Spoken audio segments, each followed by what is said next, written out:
ये जामिल का TWAHU unit और आउटडोर कंडेंसिंग यूनिट CX का वायरिंग को बताया गया है, एक्सप्लेन किया गया है बहुत ही सिंपल तरीके से। बहुत बेहतरीन वीडियो है, गौर कीजिए और कोई भी सवाल है तो आप पूछ सकते हैं वीडियो देखने के बाद। तो ये AHU यूनिट है, पाइपिंग गया है कंडेंसिंग यूनिट पे। इसके वायरिंग के ऊपर बात करते हैं। बहुत सारे लोगों ने बोला था इसका वायरिंग बनाइए, इसका वायरिंग बनाए। तो ये कंडेंसिंग यूनिट है, तो इसका वायरिंग के ऊपर बात करते हैं। 2-3 तरह से वायरिंग आता है। मैं सिंपल वे में समझाने की कोशिश करूँगा, एकदम सिंपल में, जो आसान से समझ में आए। ओके, तो इसमें फिल्टर सेक्शन है, कूलिंग है, सप्लाई फैन। ओके, लेकिन हम लोग सिर्फ इस पे, ये वीडियो में सिर्फ वायरिंग पे रहते हैं। तो वायरिंग में क्या है, इसका ब्लोअर मोटर है, तो ब्लोअर मोटर ही है सिर्फ। ओके, हीटर नहीं है, ब्लोअर मोटर है। ओके, तो ये ब्लोअर मोटर है। ओके, तो ये ब्लोअर मोटर के लिए एक ब्रेकर दिया है। ब्रेकर कितने एम्पेयर का है? 13 से लेकर 18। ये जो ब्रेकर है, ब्रेकर विथ ओवरलोड वाला ये ब्रेकर है, इसी में ही है, इनबिल्ट है, इसके अंदर ही है वो प्रोग्रामिंग। तो ब्रेकर प्लस ओवरलोड का भी इसमें ऑप्शन है। 13 से लेके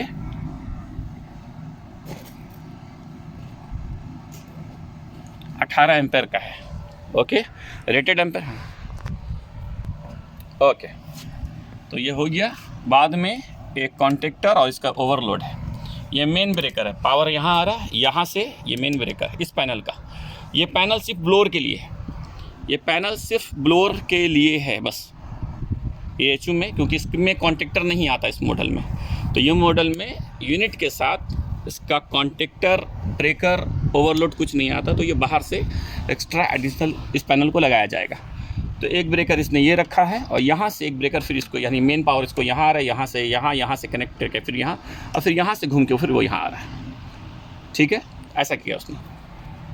तो ये हो गया आपका कॉन्टेक्टर ब्लोअर का, इसका ओवरलोड है। तो ये 3 फेस आपका इसमें आ गया, और आपका बाद में मोटर का 3 वायर आपका ओवरलोड में लग गया। अब रहा कोयल कितना है इसका, देखो 220 का है, 220 का कोयल है।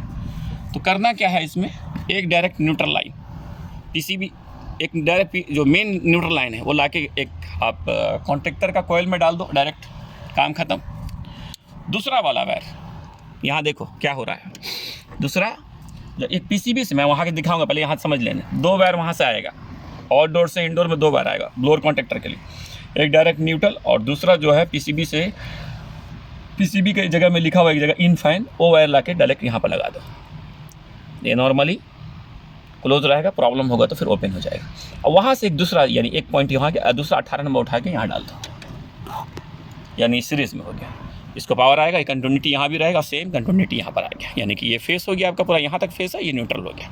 बस सिंपल में एकदम। ओके, ज़्यादा तामझाम पे नहीं बता रहे, एकदम समझ में आए इजीली। ओके, अब जाएंगे आउटडोर की तरफ। आउटडोर की तरफ चलो। मेरे चैनल को सब्सक्राइब करने के लिए यूट्यूब में जाएं, HVAC अमजद लिखें, मिला के लिखें, गैप नहीं करें, मिला के लिखें। जैसे आप यहाँ सर्च करेंगे, सर्च करें, आपको सबसे ऊपर में पहले ही मिलेगा, आपको पहले ही नज़र आ जाएगा। क्लिक करें, यहाँ पर सब्सक्राइब करें, और ये लोगो याद रखें, HVAC अमजद। ओके, तो अभी हम लोग AHU में ब्लोअर का देख लिए हैं। सिर्फ इतना बात याद रखो, 2 वायर यहाँ से जाएगा। 2 वायर मैंने वहाँ बताया था, आप लोग गौर किए होंगे यहाँ पर। तो 2 वायर क्या था, एक देखो ये न्यूट्रल है, नंबर 2 मैंने हमेशा बोला, नंबर 2 जामिल का न्यूट्रल लाइन है, जामिल का। तो ये लाइन डायरेक्ट गया कंप्रेसर कॉन्टेक्टर का कोयल में, एक हो गया। दूसरा वाला PCB ये गया ना, जो ओवरलोड में लगा था, ओवरलोड का दूसरा क्लोज पॉइंट से लेके कॉन्टेक्टर का कोयल में आ गया घूम के, सेम वही लाइन। तो 2 वायर गया, एक ये और एक ये, ब्लोअर के लिए CX और TW मॉडल में। तो ये आपका ब्लोअर का हो गया। यहाँ पर लिखा हुआ इन फाइन करके लिखा हुआ, इन फाइन यानी इंडोर फैन। और यही वाला सेम PCB पैकेज में यूज़ करता है, उसमें नंबर आता है जामिल का, जो कोड वर्ड है 14 नंबर 14 नंबर 14। ओके, 14 वाला। ओके, अब इसका वायरिंग चलते हैं CX पे। तो ये आपका ब्लोअर का हो गया। अब इसको 2 तरह से कर सकते हैं। इसका देखो यहाँ पर ध्यान अगर दो, ये जंपर लगाया हुआ है, ये फैक्ट्री जंपर है हमारा, यहाँ मॉडिफाई नहीं है। यहाँ पर देखो जंपर है, यानी कि देखिए, हेलो पावर 1 2 जंपर है और 2 का इस्तेमाल किया है, यानी कि इसमें 2 LP 2 HP है, तो टोटल कितने वायर हो गया? 8 वायर हो गया। लेकिन इसने 2 को जम कर दिया, यानी कि इसे 4 वायर का इस्तेमाल कर रहा है। दोनों कर सकता है, उसको भी और उसको भी, ठीक है। तो पहले अब हम लोग यहाँ से शुरुआत करते हैं बात को समझाने के लिए। तो हम लोग, मैं दोनों का एक्सप्लेन कर दूंगा, 2 वाला 4 वायर का वाला भी और 8 वाला भी, ताकि दोनों वायरिंग कर सकते हो, कोई प्रॉब्लम नहीं है। ये भी कर सकते हो, वो भी कर सकते हो, जैसा कोई मुश्किल नहीं है। ओके, आ जाओ इसमें। सबसे पहले इसमें थर्मोस्टेट का ये तो सेम ही है, सबका बताया पहले भी। कोई भी पैकेज हो, CX का मॉडल हो, कंडेंसिंग यूनिट हो, PY, PS, PMY, PTX, PXT, बहुत सारा मॉडल, सब में यही टर्मिनल है। कंप्रेसर बढ़ेगा तो Y1 Y2 के बाद Y3 Y4 हो जाएगा, बस इतना है। तो सेम थर्मोस्टेट का वायर टोटल 7 वायर होता है। तो 3 4 5 6 7 यहाँ लगा हुआ, RCG Y1 Y2 W1 W2, ये टोटल लग गया। यहाँ से ये पूरा वायर उठ के इसमें आ गया PCB में। सेम वहाँ नंबर लिखा हुआ देखो बैक साइड में, ईजिली भी, कुछ भी दिक्कत नहीं है भाई। नीचे में देखो थोड़ा सा साइड से, क्योंकि पावर है मैं इसलिए कुछ नहीं कर पा रहा, क्योंकि हाँ ओके। तो R का R वहाँ भी लिखा है, CCGG Y1 Y1 Y2 Y2 W1 W1 W2 W2, same number back side में लिखा हुआ, तो दिक्कत भी नहीं, काम खत्म हो गया। बाद में इस PCB को 220 का पावर चाहिए, यहाँ लगता है एक आपका, है ना, लाइन का वायर, ये नंबर 1 है, वो आपको यहाँ लगाना है। दूसरा आपको N, देखो N लिखा हुआ, वो यहाँ लगाना है। यानी PCB को आपको मिलेगा, कितना मिलेगा आपको? PCB का आपको वोल्ट मिलेगा उसको 220, 220 हो गया। तो जब 220 इसको आएगा, तब इसको उसी वक्त इंटरनल इसको पावर आएगा। हाँ, इसको, हाँ, ये दोनों को जब यहाँ पावर कनेक्ट करेंगे, तब इस PCB में ऑलरेडी एक कनेक्टेड है लैंड न्यूट्रल, प्राइमरी है ना, ट्रांसफार्मर PRI प्राइमरी, तो वो इसको उसी वक्त उसको पावर मिलेगा, ठीक है। तो यानी PCB के थ्रू ऑलरेडी, यानी L से L कनेक्टेड है, N से N यहाँ पर कनेक्टेड है। फिर जब इसको यहाँ मिल गया पावर, वो यहाँ पर हो गया। फिर तब जब इसको पावर मिलेगा, फिर यहाँ से आउटपुट होगा 2 ब्लू और 1 ब्लैक है। 2 ब्लू में हमारा जो पावर आएगा आपका कितना आएगा? 24 आएगा, और ब्लू ब्लैक में 10 वोल्ट आएगा। तो PCB में ऐसे कुछ चीज़ें हैं जिसको 10 वोल्ट की ज़रूरत है, लेकिन हमें जो ज़रूरत है ब्लू से ब्लू में 24 वोल्ट की ज़रूरत है, जो ट्रांसफार्मर सेकेंडरी लिखा हुआ है। ओके, ध्यान रखना इसको। तो 24 हमको इसको चाहिए, थर्मोस्टेट के लिए स्पेशली चाहिए, क्योंकि थर्मोस्टेट हमारा 24 का है। तो यहाँ से जब इसको पावर आएगा, तो सेम टाइम में RC इसका मेन लाइन है, मैंने बहुत बार बताया है, RC मेन लाइन है, तो RC में 24 आ गया। ओके, तो यहाँ तक पूरा आपका पावर पहुँच गया। अब ये चला गया। जब इसमें RC में पावर आएगा, RC का पावर आ गया, ये कनेक्ट हो गया।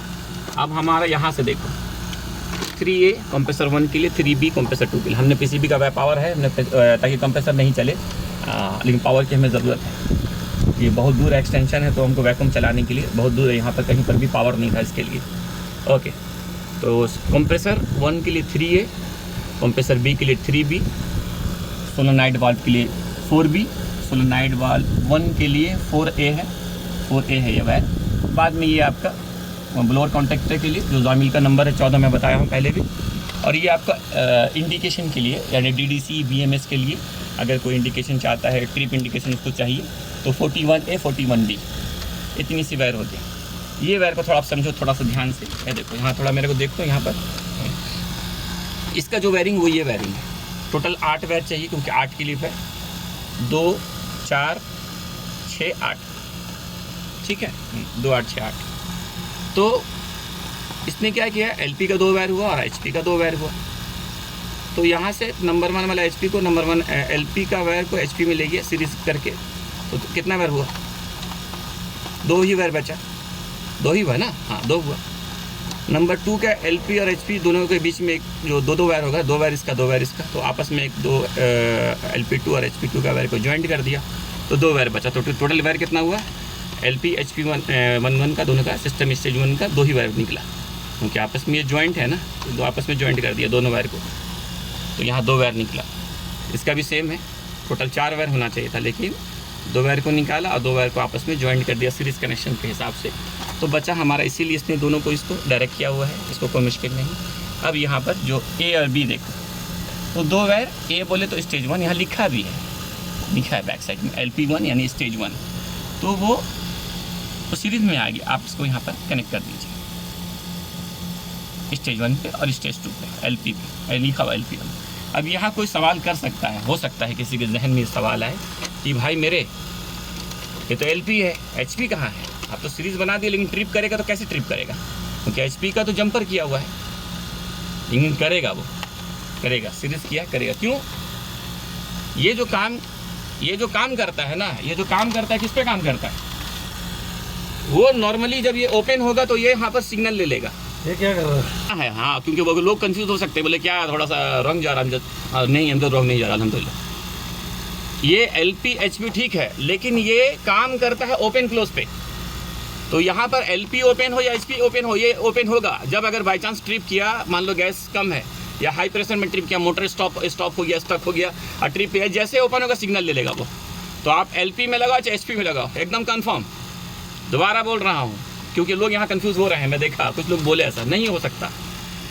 LP को जंपर किया हुआ है तो इस्तेमाल चाहे ये वायर ऊपर लगा के नीचे जंपर कर दो या अप डाउन कर सकता है। तो यहाँ पर HP को जंपर किया हुआ है, लिखा हुआ है, लेकिन इसका जो काम ये है, ये ओपन होगा ना तो सिग्नल देगा। चाहे आप LP में लगाओ चाहे HP में लगाओ, बस ओपन होगा तो सिग्नल लेगा, क्लोज होगा तो नॉर्मली चलेगा, ओके चलेगा। तो ठीक है, ये एक तरीका हुआ, यानी कि आपने LP1 LP2 दोनों को, दो वायर को आपस में ज्वाइंट करो, दो वायर निकलेगा, LP1 में लगा दिया स्टेज 1 का, और LP स्टेज 2 का, LP HP के दोनों के वायर को ज्वाइंट करो और दो वायर को निकाल के LP2 में लगा दो। ठीक है, हो गया। अब मान लो थोड़ा चेंज करना है हमको, बोला अब दूसरा इस तरीके पे जाते हैं, दोनों कर सकते हैं, मैं दोनों बता देता ताकि ईजी रहे। 8 वायर लेना है, तो ये जंपर को उठाओ, LP1 का वायर LP1 में लगाओ, HP1 का वायर HP1 में लगाओ, ये HP1 है, LP2 का वायर नीचे लगाओ और HP2 का वायर HP2 में लगाओ, ये 2, यानी 8 वायर का इस्तेमाल करो। दोनों कर सकते हो, अगर सीरीज़ किसी को नहीं करना है, सीरीज़ नहीं करना है, हमको पूरा इस्तेमाल करना है। दोनों तरीका सही है, दुरुस्त तक परफेक्ट, एकदम कंफर्म, कोई दिक्कत नहीं। ये चाहे वो मर्जी है अपनी अपनी, अगर किसी को वायर बचाना है तो वायर बचाओ, लेकिन दोनों में कोई दिक्कत नहीं, 1% का दिक्कत नहीं है। ठीक है, तो ये आपका बस इतना सिंपल सा वायरिंग है भाई। फिर यहाँ हाँ आपका ये 8 वायर, यहाँ से आपका 2 कंप्रेसर 4 5 और जो इस्तेमाल करने के लिए 4, यानी इधर से 5 वायर, ऊपर से हमको 5 है, 2 सोलोनाइड, 2 कंप्रेसर और 1 ब्लोअर मोटर के लिए, यानी 5। इधर आपका टोटल यहाँ पर 8, टोटल वायर गिन रहा हूँ, 8 5 13, ये आपका 7। ये तो एकदम ईजी है, तो बस इतनी सी वायरिंग है। अब यहाँ से हाँ बस इतना सा वायरिंग है, ओके। अब यहाँ पर देख लो थोड़ा, तो है 1 to 220 के लिए है, 220 वोल्ट आएगा। मैं बार बार बोला हूँ जामिल का, लेकिन कुछ में थोड़ा सा, लेकिन फिर भी जामिल का जो है 1 2 है, 220 वोल्ट आता है इसमें, 220 वोल्टेज आता है, क्योंकि ये फेस है और 2 देखिए न्यूट्रल एंड लगा हुआ है, दिख रहा है तो ठीक है। तो हाँ दोनों में 220 वायर, वो ऑलरेडी यहाँ से लेके यहाँ रखा गया, तो चाहे तो यहाँ से इस्तेमाल कर सकते हैं, किसी काम के लिए इस्तेमाल होगा तो कर सकते हैं, क्योंकि यही AC FCU में भी इस्तेमाल होता है, बड़ा FCU में। इसलिए बहुत सारे अगर PCB और FCU जब इस्तेमाल होगा तो ये PCB इंडोर में लग जाता है, तो फिर उसके पावर के लिए यहाँ से इस्तेमाल करो। इस कंडेंसिंग यूनिट में कभी कभी ये PCB यहाँ लगाता है और कभी कभी इंडोर में लगाता है, FCU में। TW में तो कंडेंसिंग में लगाता है, लेकिन FCU बड़ा FCU में, BY BWI में, BX में, BTX में वो इंडोर में लगाता है। तब यहाँ से आपको 2 वायर 1 2 से उठा के लेके जाना है इंडोर पे, तो 220 है। नंबर 5 आपका जो है, नंबर 5 यहाँ देखो, नंबर 5 आपका सोलोनाइड वाल्व के लिए है। सोलोनाइड वाल्व के लिए जो है ना, ये 4A उठा के ला के यहाँ रखा हुआ, अगर आप देखेंगे ना थोड़ा वही है, पावर हुआ है तो इसलिए थोड़ा ध्यान रख रहे हैं, समझ रहे हैं ना। हाँ, और 4 वही है, देखो 4A, ठीक है ना, 4A। तो 4A सोलोनाइड वाल्व के लिए है, 4A वायर नंबर है, बट यहाँ टर्मिनल नंबर आपका 5 है। 6 सोलोनाइड वाल्व 2 है, सोलोनाइड वाल्व ट्यूब के लिए। 7 आपका है कंप्रेसर के लिए, देखो ये देखो लिया हुआ ना कंप्रेसर के लिए। 3A यहाँ पर वो ला के कनेक्ट करके यहाँ ला रहा है, तो 3A ये जाएगा आपका कॉन्टेक्टर में। कॉन्टेक्टर में देखो 3A कहाँ है, देखो 3A। 7 नंबर। 8 नंबर क्या है? 8 नंबर है कंप्रेसर 2 के लिए। 3B PCB से आके वो यहाँ कनेक्ट हुआ और डायरेक्ट वो कॉन्टेक्टर में दे सकता है, लेकिन टर्मिनल लगाया है वहाँ से उठा के वो ये आपको यहाँ पर है, ये होगी। तो इतना है, बाकी वो सब आपस में जम किया हुआ है। आपका जो वो बता देता हूँ, यहाँ जो वो ला के वहाँ जॉइंट करके फिर वो सीधा वही एलपी का वो डायरेक्ट वहाँ नहीं लगाया, यहाँ पर उसको टर्मिनेट किया, उसको जॉइंट करके लगाया है। मैं फिर भी बता दे रहा हूँ, 13 और 14 जो है वो 13 और 14 सीरीज़ बनाया है, 15 और 16 सीरीज़ बताया है, और 17 18 जो है 41A और 41B का वायर है, टोटल ये वायर है। बस इतना सा वायरिंग है इसका, और कुछ भी नहीं। सिंपल में समझने के लिए इतना ही है। हाँ, इतना बहुत काफ़ी होगा ये करने के लिए।